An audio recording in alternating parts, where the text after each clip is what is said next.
안녕하세요. 인생에도 딩동댕이 있다. 딩동쌤입니다. 오늘은 단어와 형태소에 대해 배워볼 텐데요. 이 두 개념은 그 자체로 이해하는 것도 중요하지만 우리가 표준발음법 규정을 볼 때 모르면 이해가 잘 안 되기 때문에 규정을 제대로 이해하기 위해서라도 꼭 배워야 하는 개념입니다. 그러니 집중해서 들어주세요. 저번 시간에 의문은 우리 머릿속의 추상적인 개념이고 언어마다 다 다르다고 했었죠? 그래서 똑같은 소리를 들어도 다 다르게 받아들인다고 했었습니다. 마크도 나르도나 마이당라오를 들으면 저게 무슨 맥도날드야 하겠지만 미국인 입장에서는 맥도날드도 똑같이 이상하다고 생각해요. 근데 이상하실 거예요. 누가 들어도 맥도날드가 더 원음에 가까운데 그게 그거라뇨. 그건 그냥 우리가 한국어 의문체계를 가지고 있는 한국인이기 때문일 뿐이에요. 정말입니다. 증거를 보여드릴게요. So the first one is 치즈. How about say it again? 치즈.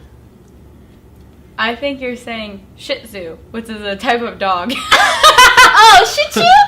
시추 아니고 That's close. 치즈.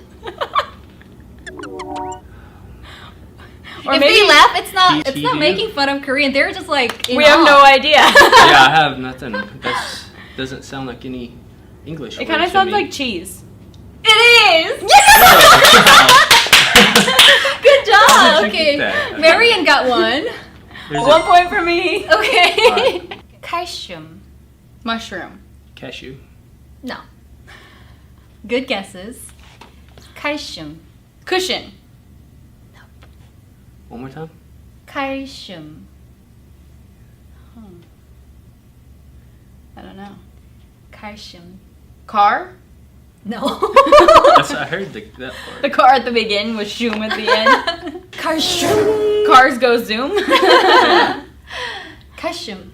Custom? No. Huh. We need calcium in our body. Calcium? Yes. So how do you pronounce it? Calcium. Calcium. Yeah. Boss. Possum. Oh, that's so gross. That's what it sounded like. Boss. Pasta. No. Pass. No. Say it again. Boss. Bus. Bus? Yeah. Really? Oh yeah, you put the at the Yeah, ends. some of the P's and the B's Sound similar to you guys? Yeah. That's so interesting. Like to me. whenever Yeah. you say a B sound, Mhm. it sounds like a P sound Yeah. to me. And the extra at the end always Ooh. throws me off. So, So it's again, it's one syllable in English, but it's two syllables in Korean. Yeah. Bus. do they have one Bus. syllable words? Yeah. What do you think butter is? Potato? Butter. Puddle? No. Bottle? No. Butter was in the first video of this series, and Paige had no idea what butter was. Butter. Puddle. I have no idea. But? But no. Put? No. It's-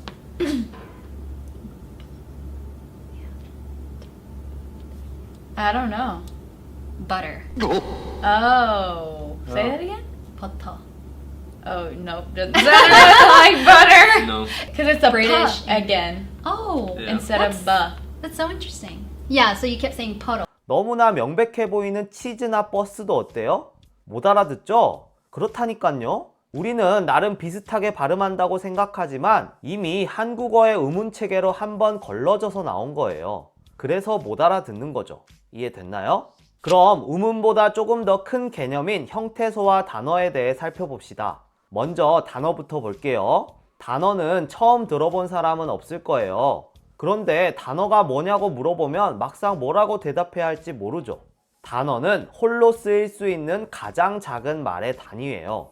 학술적으로 표현하자면 자립할 수 있는 말의 최소 단위죠. 단어, 의문, 형태소 모두 최소의 단위인데 조금씩 달라요. 의문은 뜻을 구별할 수 있는 최소의 단위고, 형태소는 뜻을 가진 최소의 단위고, 단어는 자립할 수 있는 최소의 단위예요. 정의만 가지고 보면 뭐가 뭔지 구별이 잘 안 되지만 우리는 뭐예요? 한국어 원어민이죠? 예를 보면 바로 이해가 됩니다. 가득, 밤꽃, 피었다. 이 세 단어는 홀로 쓸 수 있는 단어예요. 쉽게 말해 더 쪼갤 수 없다는 거예요. 가득을 가와 득으로 나눌 수 있나요? 피었다를 피와 얻다로 나눌 수 있나요? 안 되죠? 이런 걸 단어라고 합니다. 밤꽃은 어때요? 밤하고 꽃으로 나눌 수 있죠? 그럼 단어가 아니겠네요? 아니에요. 이것도 단어입니다. 예? 쪼갤 수 있다는 건 최소의 단위가 아니란 말이잖아요. 근데 왜 밤꽃이 단어일까요? 왜냐하면 밤과 꽃으로 나누는 순간 원래 밤꽃의 의미와는 달라지기 때문이에요. 사실 가와 득도 굳이 따지면 뜻이 있다고도 할 수 있겠죠? 가는 더하다 라는 의미의 한자가 있고 득도 얻다 라는 뜻의 한자가 있으니까요. 그럼 가득도 단어가 아니겠네요? 아니에요. 굳이 억지로 나누면 나눠지겠지만 원래 가득이라는 말과는 전혀 관련이 없잖아요. 그래서 가득은 그냥 하나의 단어로 보는 거예요. 밤꽃은 그래도 좀 관련이 있지 않냐고요? 물론 밤꽃에서 밤이 나오니까 관련은 있지만 밤과 꽃을 합한다고 밤꽃이 되는 건 아니잖아요. 밤꽃은 밤꽃 고유의 의미를 가지고 있다고 봐야 해요. 그러니 하나의 단어로 보는 겁니다. 조금 어렵죠? 사실 그래서 단순히 자립성만을 가지고 단어를 정의하진 않습니다. 자리 이동이나 휴지, 고립성 등을 단어의 기준으로 더 넣기도 하는데요. 이 기준으로 봤을 때 밤꽃은 밤과 꽃 사이에 휴지를 둔다거나 다른 단어가 올 수 없기 때문에 단어라고 볼 수 있는 겁니다. 그럼 산에는 밤꽃이 가득 피었다 라는 문장을 단어로 나눠봅시다. 잠깐 멈추고 직접 해보세요. 자, 했나요? 이렇게 나눌 수 있겠죠? 맞게 잘 나눴나요? 근데 좀 이상한 것들이 있죠? 에나 는, 이는 혼자 쓸 수 없잖아요. 근데 왜 단어로 분류되죠? 결론부터 말씀드리자면 학교 문법에서는 조사는 혼자 쓰일 수 없지만 단어로 봅니다. 문법은 늘 이런 식이에요. 항상 딱 떨어지진 않아요. 예외가 존재합니다. 하지만 그렇다고 이유가 없는 건 아닙니다. 이유는 있어요. 1학년 때 구품사 배웠죠? 품사는 단어를 분류한 건데 그때 조사도 들어있지 않았나요? 조사를 품사로 본다는 건 조사를 단어로 본다는 거예요.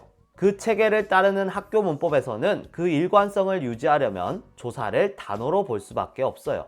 그리고 어미와 비교했을 때 조사는 상대적으로 분리성이 높고 생략도 가능하기 때문에 완전히 자립성을 가졌다고 하긴 어렵지만 그래도 어미에 비해서는 자립성이 높다고 할 수 있어요. 그래서 준자립성을 가졌다면서 조사를 단어로 인정해 주는 거예요. 시원하게 납득은 되지 않더라도 이런 나름의 타당한 이유들 때문에 학교 문법에서는 조사를 단어로 보는 거고 우린 그걸 따를 겁니다. 됐나요? 그럼 형태소로 갑시다. 형태소는 아까도 잠깐 얘기했지만 뜻을 가진 가장 작은 단위예요. 근데 뭔가 이상하죠? 단어도 보면 하나의 뜻을 가졌잖아요. 형태소랑 그럼 무슨 차이가 있는 거죠? 여기서부터 조금 어려워지는데요. 이 형태소라는 개념은 정말 문법적이고 학술적인 용어예요. 실제 언어를 사용하는 사람들에게는 사실 중요하지 않은 개념입니다. 단어가 더 중요할 거예요. 하지만 말을 분석하고 그 규칙을 살펴보는 데 목적을 두고 있는 문법에서는 매우 중요합니다. 더 세심하게 그리고 정합적으로 언어의 체계를 설명할 수 있거든요. 일단 형태소는 뜻을 가진 최소의 단위이긴 한데 여기서 뜻이 우리가 알고 있는 뜻과는 조금 달라요. 우리는 보통 뜻을 어떤 말을 들었을 때 머릿속에 떠오르는 이미지라고만 생각하는데 그것 말고도 하나의 뜻이 더 있어요. 문법적인 의미, 즉 의미에는 방금 말한 머릿속에 떠오르는 이미지, 즉 실질적인 의미가 있고 거기에 더해 문법적인 의미가 있어요. 형태소는 그 의미에 따라 실질 형태소와 문법 형태소로 나뉩니다. 그러니까 여러분들이 단어와 헷갈린 이유는 이 실질적인 의미만 생각해서 그런 거예요. 하지만 형태소에는 문법적인 의미를 가진 것들도 있습니다. 일단 가득이라는 단어는 단어이면서 하나의 형태소예요. 하나의 뜻을 가지고 있고 더 나눌 수 없는 최소의 단위니까 형태소인 거죠. 근데 자립성도 있네요. 그래서 형태소이면서 동시에 단어라고 하는 거죠. 밤꽃은 어떨까요? 여기서부터 이제 단어와 형태소가 갈라집니다. 밤꽃은 하나의 단어지만 이를 형태소로 분석하면 밤과 꽃으로 또 나눌 수가 있어요. 각각 의미를 갖고 있고 더 나눌 수 없으니까 형태소죠. 근데 자립성을 기준으로 하는 단어는 아니에요. 밤꽃 같은 단어를 합성어라고 하는데 밤과 꽃이 합쳐져서 만들어진 단어라는 거예요. 즉, 이 밤과 꽃은 서로 의존하면서 합쳐져 있는 상태니까 자립성은 없는 거예요.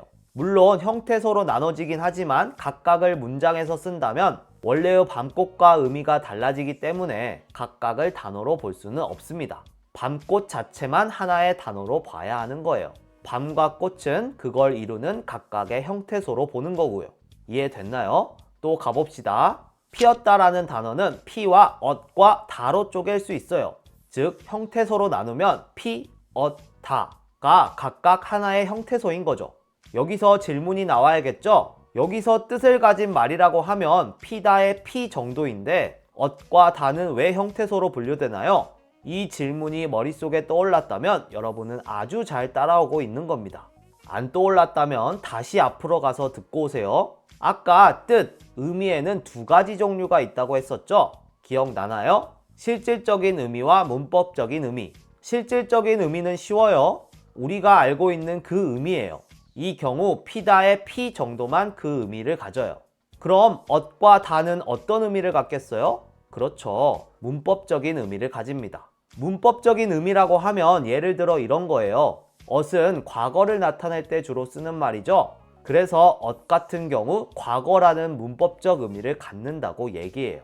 다는 그럼 무슨 의미를 가질까요? 다는 보통 문장 끝에서 문장을 끝내는 역할을 해요. 문법적인 용어로는 종결이라고 하는데 이 다는 종결이라는 문법적 의미를 갖는다고 할 수 있어요. 조금 어렵죠? 결국 문법적 의미도 의미니까 피었다라는 단어에서 형태소는 피, 엇, 다 세 개가 되는 거예요. 이해됐을까요? 좋습니다. 그럼 아까 단어로 분석했던 그 문장을 형태소로 한번 분석해 봅시다. 이것도 잠시 멈추고 해보세요. 됐나요? 형태소로 나누면 이렇게 되겠네요. 형태소이면서 단어인 것들도 있고 더 쪼개지는 단어들도 있네요. 형태소이면서 단어인 것들에는 산, 애, 는, 이 가득이 있고 더 쪼개지는 단어에는 밤꽃 피었다가 있네요. 정리됐나요? 그럼 마지막으로 정리해 봅시다. 형태소는 뜻을 가진 최소의 단위인데 그 뜻이 두 가지가 있다고 했었죠? 실질적인 의미와 문법적인 의미. 그것에 따라서 형태소도 종류가 나뉩니다. 실질적인 의미를 갖는 실질 형태소와 문법적인 의미를 갖는 문법 형태소로. 실질 형태소에는 명사, 관형사, 부사, 어근, 동사와 형용사의 어간이 있고 문법 형태소에는 접사, 조사, 어미가 있어요. 각각 용어에 대해서는 이후에 더 자세히 배울 거니까요. 너무 걱정하지 마세요. 일단 오늘은 형태소가 두 가지로 나뉜다는 거 정도만 이해하시면 됩니다. 됐죠? 아까 문장을 좀 더 세부적으로 각각을 살펴보자면 이렇습니다. 사는 명사죠? 애와 는, 이는 조사입니다. 애는 부사격 조사, 는은 주제라는 뜻을 가진 보조사, 이는 주격 조사예요. 너무 어렵다고요? 일단은 그냥 따라오세요. 그 다음에 밤과 꽃은 어근이에요. 아까 밤꽃이 합성어라고 했었죠? 합성어를 이루는 요소를 어근이라고 해요. 다음에 더 자세히 배웁니다. 가득은 부사고요. 피는 동사의 어간이에요. 어간 같은 경우는 어미와 늘 결합해야만 쓸 수 있기 때문에 자립성은 없지만 실질적인 의미를 가지고 있어요. 그래서 실질 형태소에 들어갑니다. 엇이나 다 같은 말들은 어미라고 하는데 어간 뒤에 붙어서 문법적인 의미를 더해주기 때문에 문법 형태소로 분류됩니다. 문법적인 의미는 아까 얘기 드렸죠? 엇은 과거, 다는 종결이라는 문법적 의미를 가져요. 정리됐나요? 뭐 문장 하나를 이렇게까지 분석해야 하나 싶으시겠지만 이렇게 분석함으로써 우리말의 체계와 그 논리성을 배울 수 있는 거니까요. 어렵더라도 잘 따라와 주시면 좋겠습니다. 연습 문제 하나 풀어보고 끝내겠습니다. 잠시 멈추고 형태소로 분석해보세요. 다 했나요? 혹시 이렇게 잘 했을까요? 훌륭합니다. 잘 모르시겠다고요? 괜찮습니다. 당연해요. 아직 문법 용어들이 다 정리가 안 된 상태이기 때문에 그래요. 지금은 그냥 모르면 넘어가도 좋습니다. 조금 특이한 형태소가 하나 보이네요. 는이라는 어미. 우리가 아까 사내는 할 때는 조사라고 했는데 여기는 어미라고 하네요. 돕는에서 는은 관형사형 어미라고 하는데 관형사는 뒤에 나오는 명사를 꾸며주는 역할을 해요. 관형사형 어미는 쉽게 동사를 관형사처럼 만들어주는 어미라고 생각하시면 되는데, 여기서 는은 돕이라는 동사에 붙어 뒤에 있는 잘하는 명사를 꾸며줄 수 있게 해주고 있습니다. 이해됐나요? 그리고 돕는다에서 는은 또 다른 형태소예요. 여기서는 현재 시제임을 알려주는 문법적 의미를 갖고 있는 어미로 기능하고 있어요. 쉽게 구별할 수 있게 실질 형태소는 파란색으로, 형식 형태소는 빨간색으로 해놨거든요. 참고하셔서 다시 한번 꼼꼼히 한번 봐보세요. 그럼 조금씩 이해가 되기 시작할 겁니다. 그럼 여기까지 딩동댕 딩도쌤이었습니다. 빠이.